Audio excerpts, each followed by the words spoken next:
Let's come to Jannah, my brothers. ወደ ጀነት ነው ወንድሞቼ። A place where my brothers, the Prophet የአላህ መልእክተኛ ሰለላሁ ዐለይሂ ወሰለም እንደተናገሩት he says in Jannah, my brothers and my sisters, ጀነት ውስጥ you will take a fruit from one of its ከዛፍ ላይ trees. ፍራፍሬ ቆርጣችሁ ከዛ በኋላ ደግሞ ቀመሳችሁት። ረሱል እንዳሉት መጀመሪያ አንድ ጊዜ ገመጣችሁት እሱ ይሆናል እስከዛሬ ከተመገባችሁት በጣም የሚጣፍጠው ምግብ።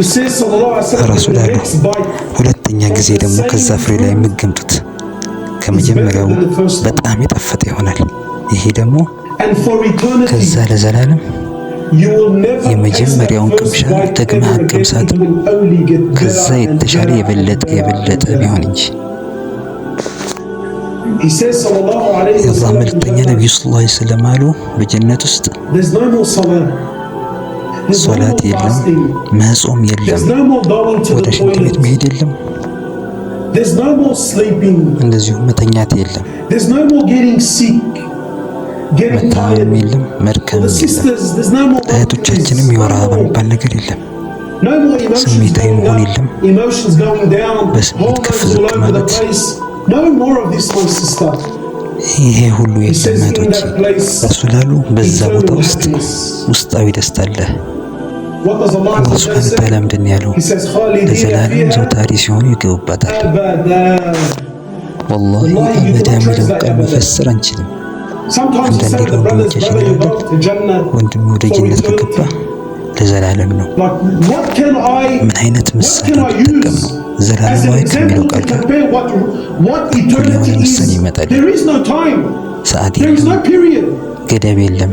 1000 ዓመት ነው ማለት አንችልም፣ ወይም ሚሊዮን ዓመታት ወይም 100 ሚሊዮን ወይም ቢሊዮን ዓመታት። ወንድም አላቅም እስቲ ምሳሌ እስቲ የምታውቁትን ትልቅ ምሳሌ ነገር ትሪሊየን ከዚሊየን ነው የሆነ ሁሉም ዜሮ ነው።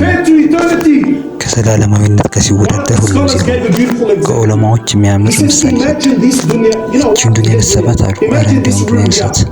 ይህን ክፍል ሰው ምን ያክል የጎመን ዘር ፍሬ እዚህ ክላስ ውስጥ ብናስገባ ይይዛል?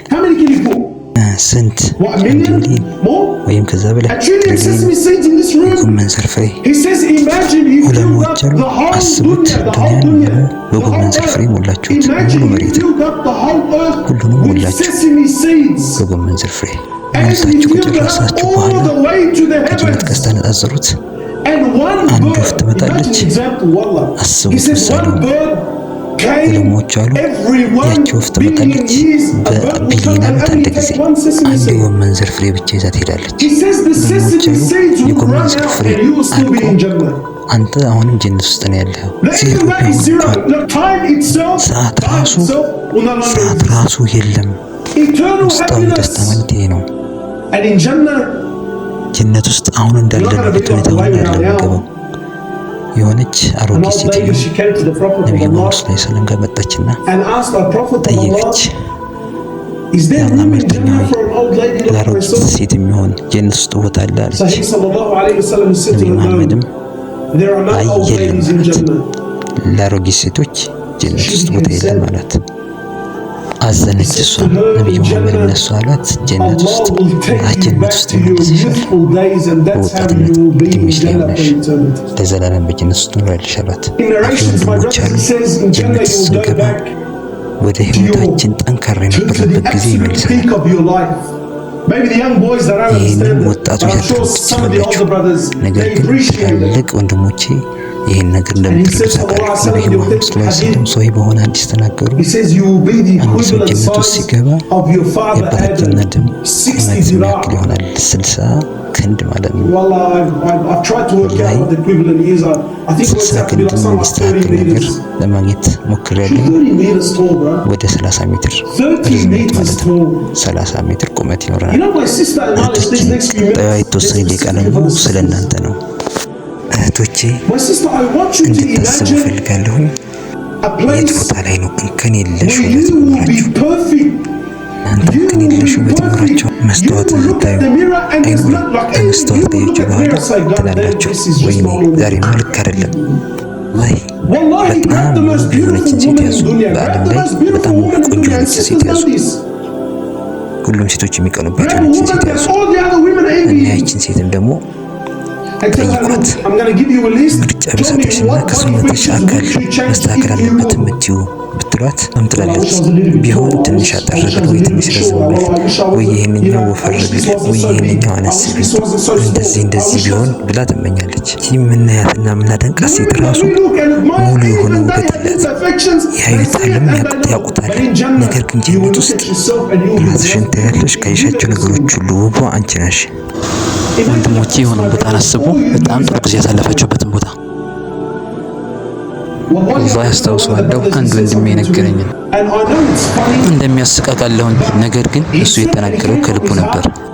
ሁል ጊዜ ልቤ ይነካኝ ነበር ስለዚህ ንግግር ሳስብ። እሱም አለኝ ሆፕለስ ታውቃለህ፣ ግን እኔ ለምን ጀነት መግባት እንደምፈልግ ምን ማለት ነው አልኩት። ወላሂ አለኝ እኔ ቤተ መንግስቶችንም አልፈልግም፣ ሑረል ዐይንም አልፈልግም፣ ሁሉንም ነገር አልፈልግም፣ ማንኛውንም ነገር አልፈልግም። ታዲያ ምንድነው የምፈልገው አልኩት። እሱም ለኔ ያለኝ ወላሂ እኔ የምፈልገው ወንዜ ላይ ይቀመጥና እግሮቼን ውሃ ውስጥ ነግሬ ከዛ በኋላ ወደ ኋላ ሚሊዮን ዓመታት 4-5 ሚሊዮን ዓመታት ወደ ኋላ መመለሱን ፈልገዋለሁ። የትም አልሄድም ወንድሜ። ጧት ለስራ መነሳት የለ፣ ለፈጅር ተነስቶ ውዱ ማድረግ የለ፣ የትም ምንም ነገር ዘና ማለት ብቻ፣ ዘና ማለት ብቻ። ወንድሞቼ ከዚህ የተሻለ ሽልማት አለን? ከዚህ የተሻለ ሽልማት አለን? እኔ እዚህ ከፊታችሁ የተቀመጥኩት ስለ ቤተ መንግስቶቹ ወይ እዛ ስለሚፈጠረው ነገር ላወራችሁ አይደለም። ምክንያቱም ይሄ ከሰው ልጅ አቅል አእምሮ በላይ ስለሆነ የአላህ መልእክተኛ አሉ ስለ ድንኳን ሲያወሩ፣ የእናንተ ድንኳን ታውቃላችሁ? ድንኳን ማለት አንድ ሰው የሆነ ሱቅ ሄዶ ብድግ አድርጎት የሚመጣ የእናንተ ድንኳን ጀነት ውስጥ አሉ ረሱል ሰለላሁ ዐለይሂ ወሰለም 60 ማይል ይረዝማል።